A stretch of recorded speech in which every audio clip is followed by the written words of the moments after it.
ஒரு சண்டை போது நல்லா அழிஞ்சிருக்கீங்க அழிச்சு எப்படி மூத்த தமிழ் மூவாத தமிழ் ஆறு வருகிற அன்னை தமிழ் வழியாக உங்கள் ஒவ்வொருவருக்கும் செவிகளில் சிந்து விழும் செந்தூர் வணக்கங்கள். இந்த அருமையான நிகழ்வுக்கு வருகிறது சிறப்பு செய்யப்பட்டிருக்கக்கூடிய மாவட்ட விளையாட்டு மற்றும் இளைஞர் நல அலுவலர் ஐயா என்.ஏ. ஜெயேஷ் ரத்னராஜன் அவர்களே,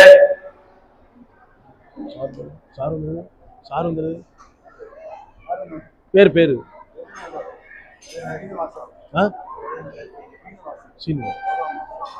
யோகா மாஸ்டர் ஐயா சீனிவாசன் அவர்களே, அதே போல இந்த அருமையான நிகழ்வை நிகழ்த்தி கொண்டிருக்கக்கூடிய அருமை சகோதரர் தூத்துக்குடி மாவட்டத்துடைய செயலாளர் திருமதி எம் சுந்தரவேல் அவர்களே, இணை செயலாளர் சகோதரி தனலட்சுமி அவர்களே மற்றும் யோகா நிர்வாகிகளே, யோகாவை வழிநடத்தி இன்றைக்கு சமூக தளத்தில் மிகப்பெரிய ஒரு கருவாக உருவாக உருவாக்கி கொண்டிருக்கக்கூடிய அத்தனை யோகா ஆசான்களுக்கு இந்த அருமையான நிகழ்வில் வணக்கத்தை தெரிவித்துக் கொள்கிறேன்.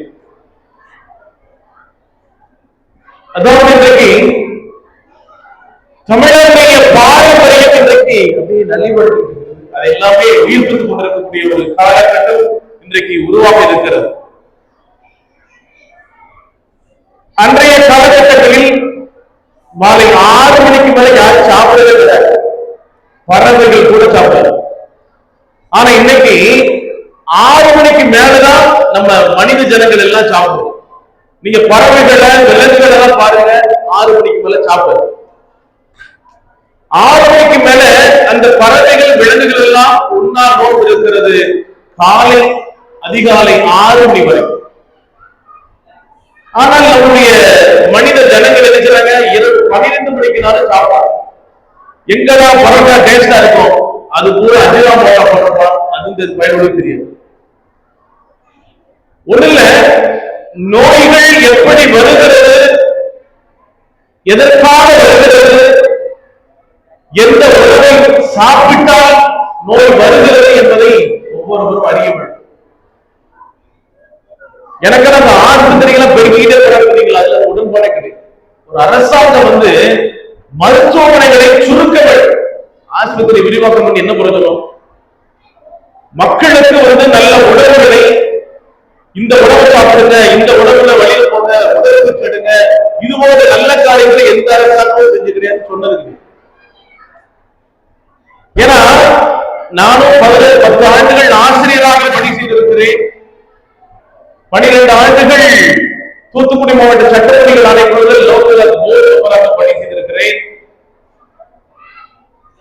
கடந்த 35 ஆண்டுகளாக சமூக பணியில் கடமை செய்து கொண்டிருக்கிறோம். ஆனால் இன்றைக்கு தூத்துக்குடி மாவட்டத்தில் டீ கடை வடக்கையில பார்த்தா வெள்ள பேப்பர் இருக்கும். அந்த வெள்ள பேப்பர் கொண்டு வரதுக்கு நான் படாத பாடுறேன். எதுக்கு சொல்லுவோம்னா, அந்த நியூஸ் பேப்பர் காரியம் இருக்கு, கேன்சர் நோயை பரப்பக்கூடிய காரியம் இருக்கு. நம்மால நினைச்ச வடைய வாங்குறோம், டீச்சர்ஸ் எல்லாம் அப்படிதான் வடைய வாங்கி அந்த பேப்பர் அப்படியே அதுக்கப்புறம் சாப்பிடும்.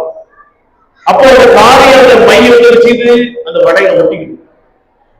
இதை தடுப்பதற்கு நான் என்ன பண்ணேன், ஒரு நாடகம் கொடுத்தோம், கருப்பு மை அப்படின்னு.